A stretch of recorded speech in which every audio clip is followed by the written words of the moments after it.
ഇപ്പൊ നമുക്ക് ചിരിക്കാം. നീ വന്ന് നിന്റെ ലക്ഷം ചിരിക്കരുത്. നീ ഒറ്റ ഒരുത്തി കാരണം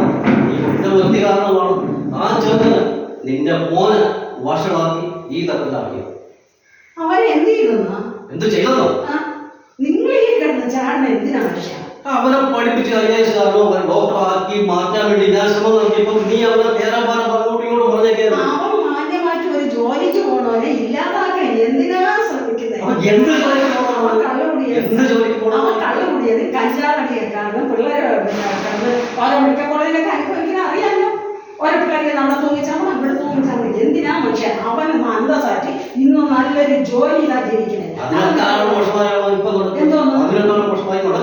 ആയിരക്കണക്കിന് ആൾക്കാരുടെ പിള്ളേരെ ഡാൻസ് പ്രോഗ്രാമിൽ വരുന്ന പിള്ളേരെ മേക്കപ്പ് ചെയ്ത് അവൻ നല്ല നടിമാരാക്കി വിടുകയാണ് അവൻ ചെയ്യുന്നത്. അവന്റെ കാലിത്തോട്ട് തൊട്ടാണ് ഓരോ കുട്ടിയും ഫസ്റ്റിൽ ഒരു ഡാൻസ് പ്രോഗ്രാമിന് സ്റ്റേജിൽ കയറുന്നത്. ഞാൻ ഒരു കാര്യം പറഞ്ഞില്ല, പിള്ളേരെ മുഖത്ത് അതുപോലെ വാരി തേച്ച് നാളെ പിള്ളേരെ മുഖത്ത് വിഷയമുണ്ടായ അതിന് റിസർച്ച് നടത്തിയിട്ടല്ലേ അവൻ ചെയ്യുന്നത്. ചെന്ന് അവന്റെ അലമാര നോക്കും എത്ര സർട്ടിഫിക്കറ്റ് അവന്റെ കയ്യിരിക്കുന്നതെന്ന്. നിങ്ങൾ എന്നോ വിചാരിച്ചു മേക്കപ്പ് മാൻ എന്ന് പറഞ്ഞാൽ പിള്ളേരെന്നാ ഒരു ഡോക്ടറെക്കാളും മികച്ചതാണ് ഒരു മേക്കപ്പ് മാൻ എന്നാണ് നിങ്ങൾക്ക് സ്റ്റേജിൽ കയറി നിങ്ങൾക്ക് വരെ പെർഫോം ചെയ്യാം. നിങ്ങളുടെ മോന്റെ കഴിവില് നിങ്ങളുടെ അവന്റെ പേരിൽ നിങ്ങൾ അറിയപ്പെടുന്നു. അതറിയാമോ? ചോദിച്ചു നോക്കൂ നിങ്ങളുടെ സഹോദരിയുടെ സഹോദരി വന്ന് കയറി ഉടനെ ആങ്ങളേരും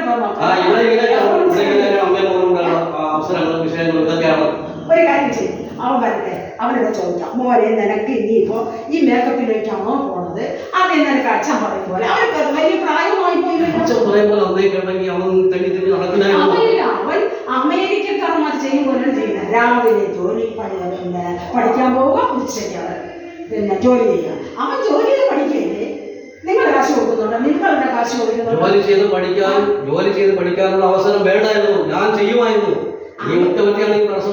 ഒരിക്കലുമില്ല. അവൻ ഞാനിരുന്ന് മരിച്ചു പോയാലും അവൻ നാളെ ഒരു ജോലിക്കാരനാണ്. അവൻ ഒരു ദിവസം എങ്ങനെ പോയാലും ഒരു 5000 രൂപ ഒരു കുട്ടിക്ക് മേക്കപ്പ് ചെയ്താൽ കിട്ടും.